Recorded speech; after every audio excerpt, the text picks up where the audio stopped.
We last left off with ancient Liyue beset by an ocean demon and a mountain dragon.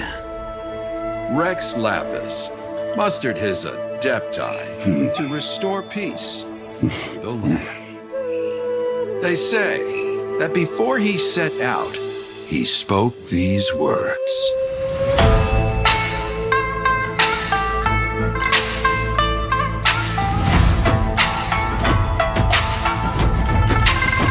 This is an age of gods and monsters.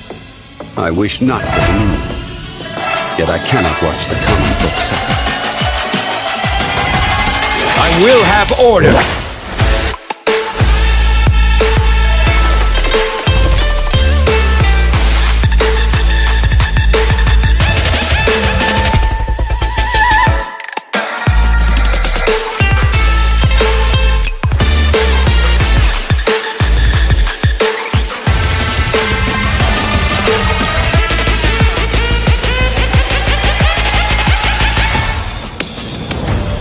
Cleanse the land and defend our safe harbor.